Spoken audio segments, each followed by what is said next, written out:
이번 사건은 검찰이 쌍방울 대북 송금 사건을 이재명 대표와 연결하려는 과정에서 어떻게 사건을 조작하고 주요 증언을 압박하거나 왜곡했는지에 대한 핵심적인 사례로 볼 수 있어. 이 사건을 구체적으로 살펴보자. 처음 이 사건은 변호사비 대납 의혹으로 시작됐어.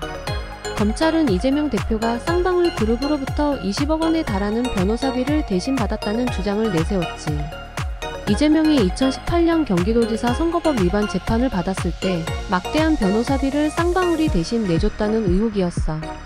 하지만 이 의혹은 실체가 없었어. 실제로는 변호사비를 쌍방울이 대납한 것이 아니라 이재명 대표의 친구 변호사에게 관련 자금이 흘러갔다는 사실이 드러났고, 이는 M&A 인수합병 자금을 사용한 거였지. 즉, 검찰의 첫 번째 프레임인 변호사비 대납 의혹은 증거 부족으로 무산됐어.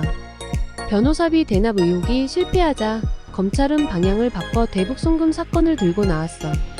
이번에는 쌍방울 그룹과 북한 간의 대규모 송금 사건을 이재명 대표와 연관짓기 시작한 거야. 검찰은 쌍방울이 북한에 송금한 자금이 경기도와의 대북 교류 사업과 연결되어 있다고 주장했지. 이 자금을 경기도의 대북 사업과 연계시켜 이재명이 북한에 자금을 송금했다는 프레임을 만들려고 한 거야. 검찰은 이 과정에서 쌍방울 그룹의 김성태 전 회장과 이화영 전 경기도 부지사를 타깃으로 삼았어. 이화영은 경기도가 추진했던 대북교류 사업의 책임자였고, 쌍방울과 북한을 연결하는 데 중요한 역할을 했을 가능성이 있다고 판단한 거지. 검찰은 이화영 전 경기도 부지사를 구속해 이재명 대표와 쌍방울 간의 대북 송금을 연결하려고 했어.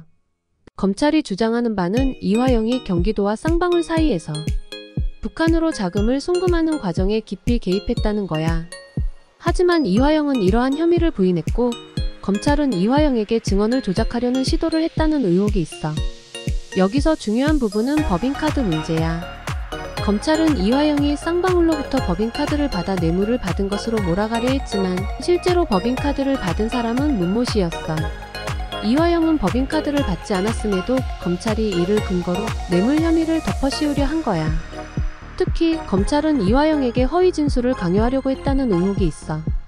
이화영의 진술이 검찰의 압박에 의해 왜곡되었고, 이재명과 연관된 혐의를 만들기 위해 검찰이 이화영에게 불리한 증언을 강요한 거지. 옥중에서 이화영이 남긴 노트에 따르면 검찰이 이화영이 법인카드를 받은 것이 아니라는 것을 인정해주겠다는 조건을 걸고 이재명과 사건을 연결하는 증언을 하도록 압박했다는 주장이 나왔어. 이는 명백한 증언 강요 및 조작에 해당해.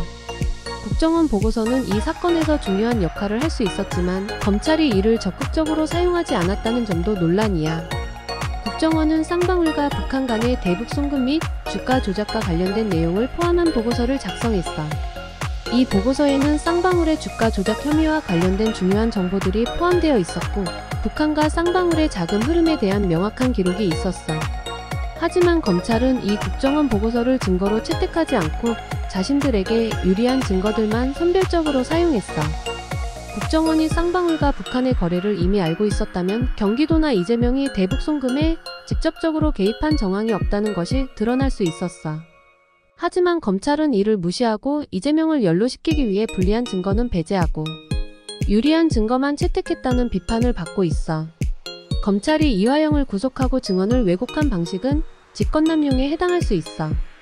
검찰은 사건의 방향을 바꾸고 자신들이 원하는 대로 진술을 조작하려 했다는 의혹이 짙어. 이화영은 허위 진술을 강요받았고, 검찰은 그에게 증언을 조작하라고 압박하면서 피의사실, 공표 등 법적 절차를 무시했어.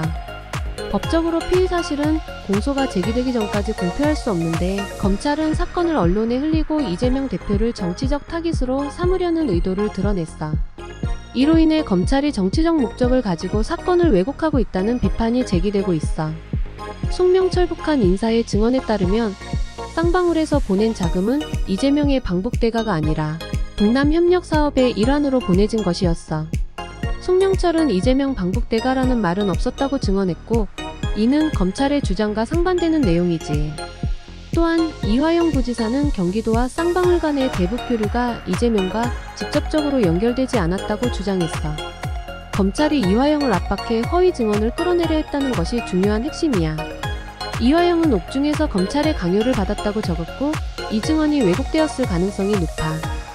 김성태 전 회장이 송명철에게 전달한 돈은 경기도의 이익을 위한 것이 아니라 쌍방울 그룹의 대북 사업과 관련된 자금이었어.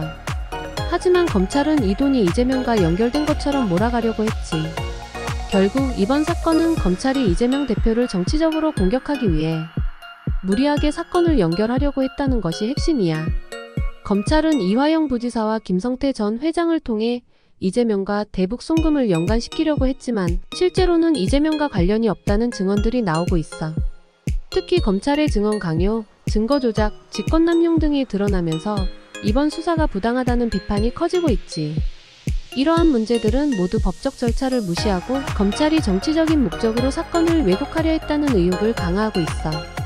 검찰이 이화영 부지사와 김성태 전 회장을 압박하고 허위 증언을 강요한 사실이 드러나면서 검찰의 수사 방식에 대한 신뢰성이 크게 훼손되었어. 대한민국의 사법체계가 정치적으로 악용될 수 있다는 우려가 커지면서 경찰과 검찰의 독립성에 대한 논란이 재점화되고 있지. 이재명 대표에 대한 사건이 본질적으로는 사실과 다름을 밝히는 과정에서 검찰이 정치적인 목적으로 사건을 왜곡했다는 비판이 더욱 공고해지고 있어. 결국 이번 사건은 검찰의 중립성과 공정성에 대한 심각한 의문을 제기하는 계기가 되었다고 볼 수 있어.